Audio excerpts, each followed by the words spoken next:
बात और आपके सभी दर्शकों को मेरी तरफ से जय हिंद और वंदे मातरम। सबसे पहले मैं भी एक मुसलमान हूँ, पढ़ा लिखा मुसलमान हूँ, कोई जाहिल नहीं है हम। जहाँ तक ओवैसी साहब का सवाल है अपनी पॉलिटिक्स के लिए जितनी सारी चीज़ें वो कर रहा है, आप मुझे एक बात बताइए, वो एम्बलम हमारा नेशनल एम्बलम जो है किस कॉन्स्टिट्यूशन पे वो वोट उठा रहा है, क्या कह रहा है जब वो वोट उठा रहा है, क्या कह रहा है उस वक्त, वो किसकी वंदना कर रहा है, कॉन्स्टिट्यूशन की वंदना कर रहा है ना। जिस मिट्टी के हम बने हुए हैं, जिस मिट्टी में हम पले हैं, जो मिट्टी हमें रिज़्क देती है, जिसमें हमें और जाना है, जिसमें नमाज पढ़ते हैं, सजदे करते हैं, इसकी वंदना करने में प्रॉब्लम क्या है। हाँ, एक पॉलिटिकल ट्रेंड के लिए उनको प्रॉब्लम हो सकती है, मुसलमान को प्रॉब्लम नहीं हो सकती। लेकिन जो महबूब मदनी साहब हैं वो कह रहे हैं कि वंदे मातरम वही बोलते हैं जो मुर्दा कौम होती है, इतना तक बयान दे देते हैं वो।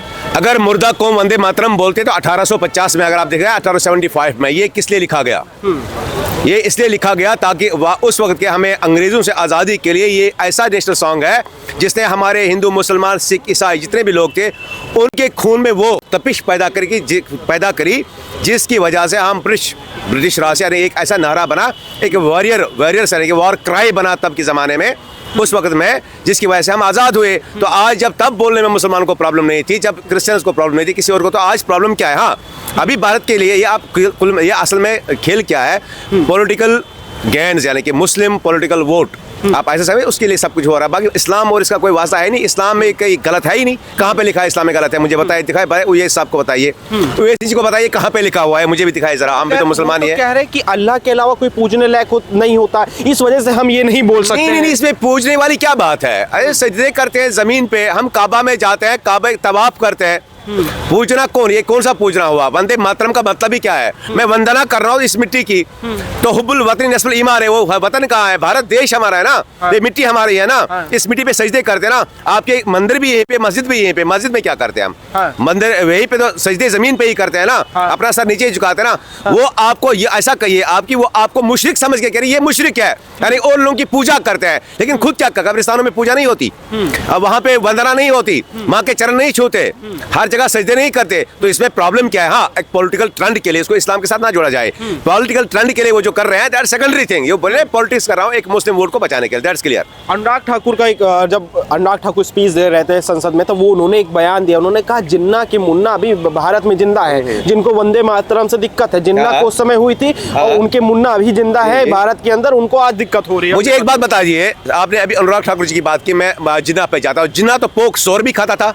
सोर इस्लाम में सबसे गंदी चीज मानी जाती है, मुसलमानों में सबसे गंदी चीज। वो तो शराब भी पीता था, वो सब कुछ कर रहा था, वो तो उन्हीं की, वो उन चीजों की अगर वंदना करता था, उन चीजों की रबूबियत वो यानी कि जैसे राजनाथ जी ने भी बोला कि रब तभी माना जाता जब रबूबियत मानी जाती है। रबूबियत क्या है? जैसे आप पैदा हुए हो, अगर इंसान कुरान के लिहाज से, इस्लाम के लिहाज से मिट्टी का ही इंसान बना हुआ है, तो इस मिट्टी में वंदना करने इसमें कोई प्रॉब्लम तो है नहीं। रही बात अनुराग ठाकुर जी के बयान की, देखिए बहुत बड़े पॉलिटिशियन है ना, तो बाकी लोग जो इसको पॉलिटिकली पॉलिटिसाइज करते हैं अपने वोट कस के, आम फाम मुसलमान को, जैसे कुरान का ABCD नहीं पता है, तो उसे बोलते कुरान में है क्या, ये बताया मुझे। कुरान में इतना ठीक है, अल्लाह इलाहा इल्लल्लाह, एक ही खुदा है, उसकी वंदना सब आप नहीं मानते हो, आप हिंदू होकर खुदा नहीं मानते हो, सब मानते हैं, हर एक रूह मानते हैं, कौन नहीं मानता? ये सारी पॉलिटिकल बातें हैं, पॉलिटिकल गेन्स के लिए। बाकी जो वो कहते हैं कि मदनी साहब ये तब से लेके 1850 से लेके 1875 जो भी कॉन्फ्लिक्ट जो है, तब तक ये एक वॉर क्राई बना था ये,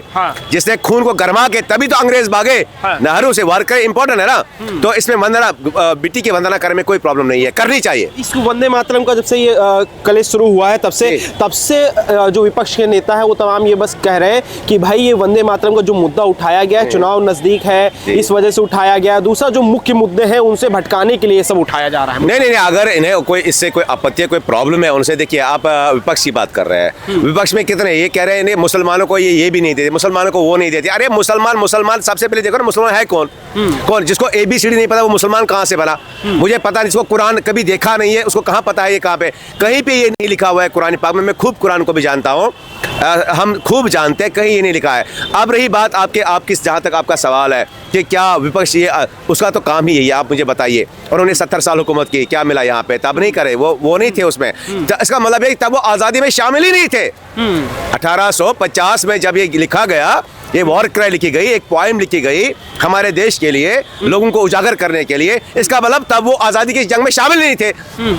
अगर उनके बाप दादा शामिल नहीं थे तो वो कैसे अपना हक जता रहे हैं अपने भारत पे। विपक्ष है वो पॉलिटिकल गैलिस के लिए सब कुछ कर रहे हैं। रेस्ट इज नथिंग, रेस्ट इसमें कोई प्रॉब्लम है नहीं, कोई इस्लाम के साथ इसको जोड़ा भी ना जाए। आप तो कश्मीर से हैं, जी। कश्मीर के मुसलमान हैं, तो बिल्कुल। एक बात बताइए, यहाँ के जो भारत जो नॉर्मल ये दिल्ली के जी, जी। आसपास के जो मुसलमान हैं, जब उनसे हाँ। पूछा जाता है हाँ। कि आपके लिए धर्म पहले है या फिर देश पहले है, हाँ। तो कहते हैं कि हमारे लिए धर्म पहले। हाँ। आपके लिए क्या पहले, धर्म या देश? नहीं, मेरे लिए धर्म पहले नहीं है, मेरे लिए देश पहले है। देश जो हाँ, जब देश है तब धर्म है, जब देश है मेरी मस्जिद है, जब देश है तब मंदिर है, जब देश है तब क्या नाम है इसका, गिरजाघर है, जब देश है तब सब है, जब आपका घर है ना तब, जब आपका बॉडी है ना तभी अंदर आपके जितने भी, चाहे आपका हॉट हो, चाहे आपका आप जो भी अंतड़ियां जो भी है, तभी तो सब है ना। मेरे लिए इम्पोर्टेंट है देश भी, मेरे इम्पोर्टेंट है मेरे लिए, यानी कि दीन भी और देश भी इम्पोर्टेंट मेरे लिए। सबसे पहले देश है, क्योंकि नस्फुल ईमान हुब्बुल वतनी नस्फुल ईमान का नस्फ हिस्सा ही मुसलमान का है देश से मोहब्बत।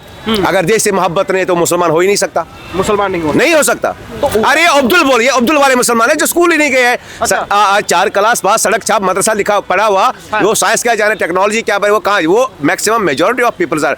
मैं तमाम अपने भारत में रहने वाले मुसलमान भाइयों से कहना चाहता हूं, आप पढ़ाई की तरफ जाओ, रिसर्च करो, खुद देखो। ये किसी मुल्ला ने बोला, किसी 4 क्लास सड़क छाप उस्ताद ने बोला, ऐसे थोड़ी होता है। ओवैसी ने बोला, ओवैसी खुद क्या कर रहा है मुझे बताइए? कॉन्स्टिट्यूशन नहीं, बैरिस्टर है, मैं मानता हूँ, लेकिन कॉन्स्टिट्यूशन ऑफ इंडिया क्या है?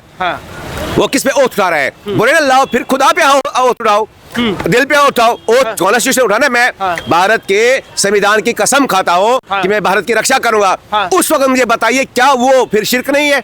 अगर वो शिर्क नहीं है तो लोगों को भड़काने के लिए मुद्दे हैं नहीं। ये इंपॉर्टेंट बात है, बताइएगा वो इस हिसाब से। नहीं तो लाइए डिबेट में कभी, नेशनल टीवी में करते हैं, 1 to 1 बैरिस्टर है, हम भी डॉक्टर है ना, हम भी पढ़े लिखे मुसलमान है, कोई अब्दुल नहीं है, राइट। अगर वो ओथ उठा रहा है, भारत के कॉन्स्टिट्यूशन क्या है उसमें एम्बलम नहीं है, तो अगर वो उस पे ओथ उठाने में उसे प्रॉब्लम नहीं, तो यहाँ कहाँ से प्रॉब्लम आई कि वंदना करना हम कर दे? मैं वंदे मातरम 1000 बार, 1000 बार है हमारी तरफ से, 1000 बार वंदे मातरम। वैसी साहब जब जय फिलिस्तीन बोलते हैं, जय फिलिस्तीन बोलने में उनको दिक्कत नहीं होती है, लेकिन वंदे मातरम बोलने में बड़ी दिक्कत हो जाती है, भारत माता की जय बोलने में बड़ी दिक्कत हो जाती है। ऐसा क्या है, ऐसा क्यों हो जाता है? नहीं, प्रॉब्लम ये है, उन्हें पॉलिटिसाइज करना है ना, आम बेवकूफ बनाना है ना लोगों को, अपने मुस्लिम यानी कि सो कॉल्ड मुस्लिम। मैं सबसे पहले हमारी दिक्कत ये है कि 90% भारत में जो हमारे मुसलमान जो रहने वाले दोस्त है ना, 60% अनपढ़ है। मैं ये क्लियरली मानता हूं, एक्सेप्ट करता हूं, हमें पढ़ाई की ओर ध्यान देना चाहिए था। ठीक है, मुझे बताइए जो कभी स्कूल नहीं गया, शराब भी यही पिए, सब कुछ यही करे, गलत काम भी यही करे, चकले भी चलाए और बोले मैं मुसलमान भी हो, ऐसा कैसा मुसलमान है? ये कोई मुसलमान नहीं है। कहते हैं अल्लाह, ये एक हमारे एक बहुत बड़े कहते हैं, नाहक के लिए उठे शमशीर भी फितना, शमशीर क्या, नारे तकबीर भी फितना। अगर आप नाहक के लिए कोई चीज करते हो अपने देश के खिलाफ, आपकी तकबीर भी फितना है, आपकी शमशीर भी फितना है। तो मेरा मानना यह है, सबसे पहले मेरे लिए सर्वप्रिय देश है, उसके बाद मेरा सब कुछ है जो भी है इस देश में, तभी मेरी मस्जिद भी सलामत है। जब मेरा दम, अंग्रेजों के गुलाम थे, चाइना में आज पढ़ने देते हैं, सिंगक्योंग में चाइना देते हैं पढ़ने मुसलमान को नमाज, दाढ़ी रखने देते हैं? नहीं, नॉट एट ऑल। ये भारत ही देश वो है, डेमोक्रेसी है, ये वो देश है जिस देश ने सदियों से आदम के जमाने से हमें पाला है। यहाँ हम हिंदू मुसलमान सिख सब मिल के रहते हैं। बाकी ये पॉलिटिसाइज की हुई चीजें हैं, ये पॉलिटिकल बेनिफिट के लिए नॉट। तो कह रहे कि भाई मोदी जी तुष्टिकरण की राजनीति करना है, उनको मुद्दा उठाना है, हिंदू मुस्लिम का कोई ना कोई मुद्दा उठाना, इस वजह से वंदे मातरम बोल रहे हैं। हिंदू ठीक है, अगर 33 करोड़ मुसलमान, हिंदू मुसलमान क्या उठाना है? 70 साल से इंदिरा गांधी ने क्या किया? आप ऑपरेशन ब्लू स्टार कहाँ पे हुआ? नहीं हुआ। इमरजेंसी कब लगी?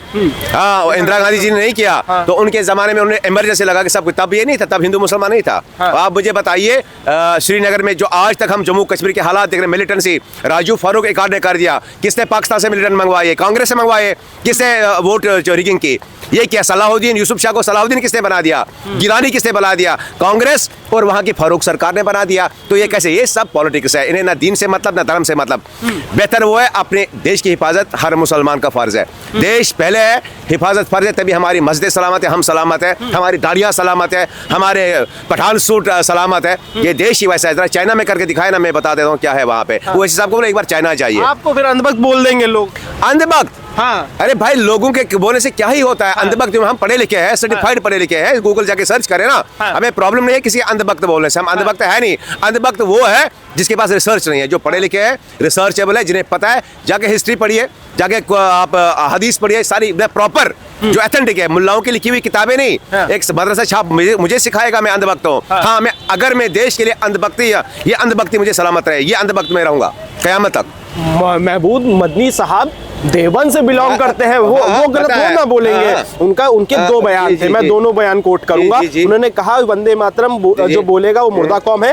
दूसरा उन्होंने कहा कि मुसलमान पे जब जब अत्याचार होगा तब तक जिहाद होगा भारत के अंदर। सबसे पहले जिहाद की टर्म नहीं तो टर्मिनोलॉजी जिहाद है क्या, वो तो उसामा बिन लादेन को भी अमेरिका ने बनाया था ना। हाँ। आपको मैं बताऊं CIA ने क्या बनाया, हाँ। उस ISIS किसे बनाया, आप मुझे ये बात बताइए। अगर यही बात है CIA क्या है, वो अंग्रेज है, तो क्या उनका फिर बाप जिहादी बाप CIA अंग्रेज है?